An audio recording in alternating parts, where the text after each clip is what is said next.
మీలో ఎంతమందికి పప్పు ఉండ్రలు చేయడం వచ్చో చెప్పండి ఫ్రెండ్స్. పప్పు ఉండ్రాలు అని అంటే ఎక్కువగా ఇది శ్రీకాకుళం అటువైపు అయితే పప్పు ఉండ్రాలు అయితే తయారు చేస్తాం. నేనైతే ఉగాదికి ఈ రకంగా పప్పు ఉండ్రాలు తయారు చేశాను. మాకు మా పిల్లలకైతే చాలా ఇష్టం ఫ్రెండ్స్. దీని ప్రాసెస్ అంతా ఇప్పుడు చెప్తాను, తప్పకుండా వాచ్ చేయండి, మీరు కూడా ట్రై చేయండి. ఇప్పుడైతే నేను పెసరపప్పు తీసుకున్నాను ఫ్రెండ్స్. ఒక కప్పుడు పెసరపప్పు తీసుకున్నాను, అది ఉడకబెట్టుకుంటున్నాను. ఇప్పుడైతే బియ్యం కూడా ఒక కప్పుడు, చిన్న కప్పుడు బియ్యం తీసుకొని అదైతే వేపించుకొని ఇలా గ్రైండ్ చేసుకోవాలి. తర్వాత వాటర్ పెట్టుకుని ఉండ్రాలు ఎలా తయారు చేసుకుంటామో తెలుసు కదా ఫ్రెండ్స్. ఆ ముద్దని అలా తయారు చేసుకొని అవి చిన్న చిన్న ఉండ్రాల్లాగా తయారు చేసుకుంటాము. ఇప్పుడైతే ఈ పిండిని మనము ఎలా తయారు చేసుకోవాలో కూడా కొందరికి తెలియకపోవచ్చు కదా, దాని గురించి చెప్తాను.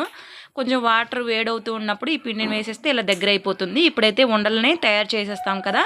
ఇప్పుడైతే ఒక పాత్రలో ఒక 3/4 కేజీ బెల్లం అయితే నేను తీసుకున్నానండి. అందులో కొంచెం వాటర్ వేసుకొని అది కొంచెం పాకం వచ్చేంత వరకు ఉంచిన తర్వాత అది చూసారా కొంచెం ఉండలుగా అవుతుంది బెల్లము అనేటప్పుడు. ఇప్పుడు ఉండ్రాలు ముందుగా తయారు చేసుకున్నాం కదా, అవి అయితే ఇందులో వేసుకోవాలి.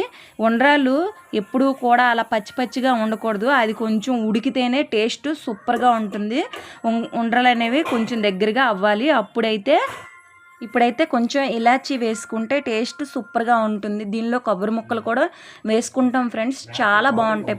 పప్పు, జీడిపప్పు, కిస్మిస్ అలాగే కొబ్బరి ముక్కలు కూడా వేసుకుంటే చాలా బాగుంటుంది. అది తినేటప్పుడు అవి పలుకులు కింద తగులుతాయి. ఇప్పుడైతే ఆ పప్పులో మనం ముందుగా పాకం తయారు చేసుకున్నాం కదా, ఉండ్రాల పాకము, అదైతే ఈ పప్పులో వేసేస్తాము. అది దగ్గరగా అవ్వాలి. బెల్లం అనేది ఆ పప్పుకి బాగా పట్టాలండి, అప్పుడైతే టేస్ట్ సూపర్గా ఉంటుంది. ఇప్పుడైతే అలా దగ్గరగా అయిన తర్వాత మనం పక్కనే కళాయిలో నెయ్యి వేసుకొని అందులో జీడిపప్పు, కిస్మిస్ అలాగే కొబ్బరి ముక్కలు కూడా కట్ చేసి పెట్టుకున్నాను, అవన్నీ కూడా వేసుకోవాలి. బాగా వేగిన తర్వాత ఈ మిశ్రమంలో కలిపేస్తే టేస్ట్ అయితే మాత్రం సూపర్గా వస్తుంది. నెయ్యి ఫ్లేవర్తో చాలా బాగుంటుంది ఫ్రెండ్స్. ఎప్పుడైనా ట్రై చేయకపోతే తప్పకుండా ట్రై చేయండి, చాలా బాగుంటుంది. నేనైతే చాలా ఈజీ ప్రాసెస్లో చెప్పాను కదా ఫ్రెండ్స్, తప్పకుండా ట్రై చేయండి. హెల్త్ కూడా చాలా మంచిది. మేమైతే తొక్క పప్పుతోనే నేనైతే తయారు చేస్తున్నాను. బయటన మామూలుగా తొక్క తీసింది కూడా అమ్ముతారు కదా, దాంతో తయారు చేసినా బాగుంటుంది, కానీ అంత టేస్ట్ అనిపించదు. దీంతో మాత్రం సూపర్ టేస్ట్ అండి. నాకు కానీ పిల్లలకు కానీ చాలా నచ్చింది.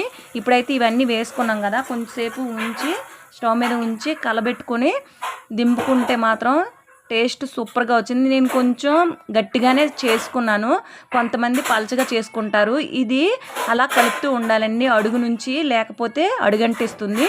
నా ఈ వీడియో నచ్చినట్టయితే please like, share and subscribe. Bye.